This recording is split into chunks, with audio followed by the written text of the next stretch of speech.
আমার প্রতিক্রিয়া হচ্ছে এই তিনটি নূতন ফৌজদারি আইন অবিলম্বে প্রয়োগ অবিলম্বে বন্ধ করা উচিত। এই তিনটি ফৌজদারি আইন সংসদে কোনো আলোচনা না করে বিচার বিভাগের সাথে যুক্ত, বিচার প্রক্রিয়ার সাথে যুক্ত আইনজীবী, বিচার প্রার্থী, বিচারক, নাগরিক সমাজ তাদের মতামত না নিয়ে আরএসএস বিজেপি অত্যন্ত পরিকল্পনা মাফিক এই তিনটি নতুন ফৌজদারি আইন প্রণয়ন করে সারা দেশে মানুষের গণতান্ত্রিক অধিকার রোধ করার জন্য উদ্যোগ নিয়েছে।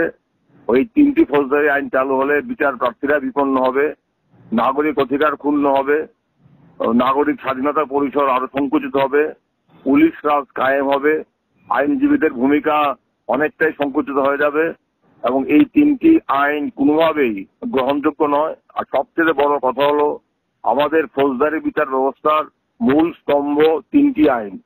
এই তিনটি আইনকে বাতিল করে খোল নলতে পাল্টানো হলো, কিন্তু সংসদে নিয়ে কোনো আলোচনা হলো না।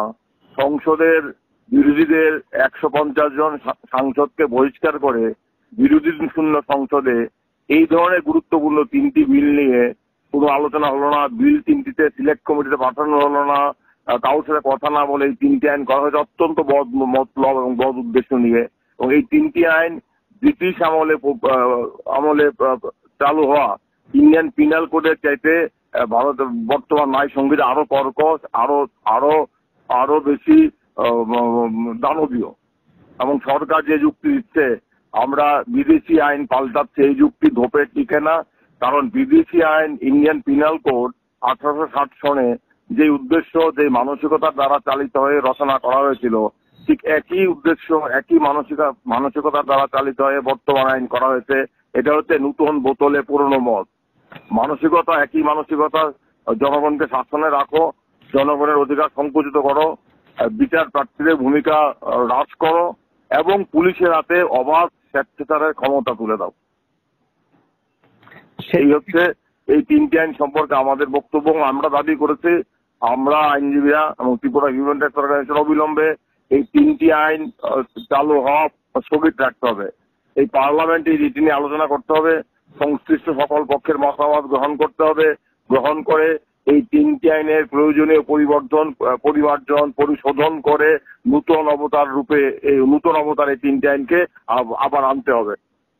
কারণ এর ফলে যেটা সবচেয়ে বিপন্ন হবে, মানুষের অধিকার এমনকি শান্তিপূর্ণ গণতান্ত্রিক অধিকার প্রতিবাদ করার পরিসর অত্যন্ত ভয়ঙ্করভাবে এই ইন্ডিয়া ন্যায় সংহিতাতে সংকুচিত করা হয়েছে। এখন সরকারের বিরুদ্ধে কথা বললে এটা ঐক্য সংহতি বিপন্ন বলে দেশদ্রোহিতার অপরাধে দণ্ডিত করার সুযোগ থাকবে। দেশদ্রোহিতার অপরাধ সংজ্ঞাকে আরো বেশি ব্যাপক করা হয়েছে। যে কোনো ধরনের গণতান্ত্রিক শান্তিপূর্ণ প্রতিবাদ, বিক্ষোভ, সরকারের সমালোচনা, একে দেশদ্রোহিতা তকমা দিয়ে সমস্ত ধরনের প্রতিবাদ বন্ধ করা হচ্ছে। এখন বর্তমান আইনে আছে সিআরপিসিতে যে ধর্তব্যযোগ্য অপরাধের ক্ষেত্রে, কগনাইজেবল অফেন্সের ক্ষেত্রে এফআইআর গ্রহণ করতে থানা বাধ্য। যদিও থানা 100টি ক্ষেত্রের মধ্যে 90টি ক্ষেত্রে করে না বিভিন্ন কারণে। সুপ্রিম কোর্ট বারবার বলেছে কগনাইজেবল অফেন্সের ক্ষেত্রে থানা এফআইআর নিতে বাধ্য। আগে এফআইআর গ্রহণ করবে, তারপরে পরবর্তী পদক্ষেপ তদন্ত করবে। এখন যে কোনো অপরাধের ক্ষেত্রে এফআইআর নেওয়া বাধ্যতামূলক না, প্রথম ইনভেস্টিগেশন করবে।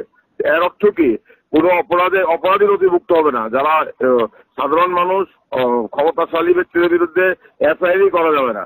আগে যেটা ছিল বাধ্যতামূলক থাকার পর এফআইআর হতো না। 100টার মধ্যে 90টা ক্ষেত্রে এফআইআর করতে গিয়ে সাধারণ নাগরিকদের পায়ের গাম মাথায় ফেলতে হতো।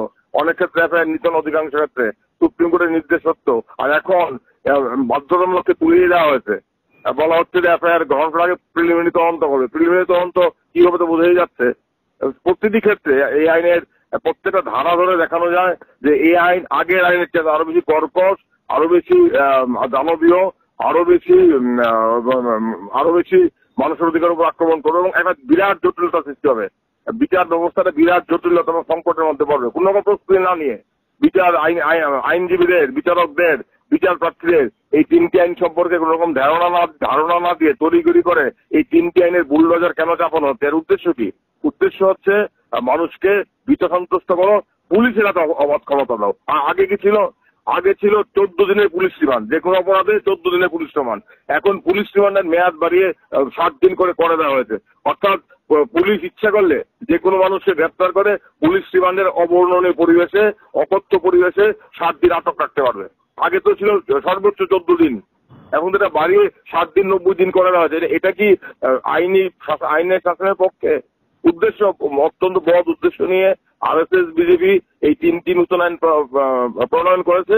এবং এই লোকসভা নির্বাচনের রায়ের পর সরকারের উচিত ছিল, যদি তারা জনাদেশকে সম্মান করত, জনাদেশকে শ্রদ্ধা করে, তাহলে তাদের উচিত এই এই 3টি আইন প্রয়োগ করা আপাতত স্থগিত রেখে। কারণ নির্বাচনে সবাই মানুষ গণতন্ত্রের পক্ষে রায় দিয়েছে, সংবিধানের পক্ষে রায় দিয়েছে, বিজেপিকে একদম কেটে দিয়েছে।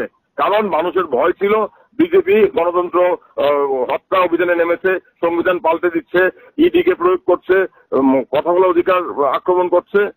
এই রায়ের পরিপ্রেক্ষিতে সরকারের যদি ন্যূনতম গণতান্ত্রিক প্রক্রিয়ার উপর জনগণের রায়ের প্রতি শ্রদ্ধা থাকে, উচিত হবে এই 3টি আইনকে স্থগিত রেখে আলোচনা করা, পরিবর্তন, পরিমার্জন, পরিশোধন করা। আমরা যে যুক্তি দেখাচ্ছে ব্রিটিশ আমলের আইন আমরা পরিবর্তন করছি, আমরা পরিবর্তন করে ভালোর জন্য। আমরা তো ব্রিটিশ আমল আইন পরিবর্তন করে তাকে আরো কর্কশ, আরো খারাপ চেহারা ফিরিয়ে আনতে পারি না। এখন তো এটাই হচ্ছে। এই কারণে আমরা একজন আইনজীবী হিসাবে, একজন মানবাধিকার কর্মী হিসাবে আমি এই 3টি আইনের তীব্র প্রতিবাদ করি। আমি মনে করি 1 জুলাই ভারতবর্ষের বিচার ব্যবস্থার ইতিহাসে একটা কালো দিন। বিভিন্ন রাজ্যের 12 অ্যাসোসিয়েশন ইতিমধ্যে 1 জুলাই সমস্ত আইনজীবীদের কালো দিন হিসেবে পালন করার ডাক দিয়েছে। আমিও ব্যক্তিগতভাবে মনে করি, আমি একজন মানবাধিকার কর্মী হিসেবে মনে করি 1 জুলাই হচ্ছে ভারতবর্ষের বিচার বিভাগের ইতিহাসে একটা কালো দিন। যে কালো দিনে 3টি দানবীয় আইন মোদী সরকার আরএসএস সারা দেশে চালু করতে যাচ্ছে।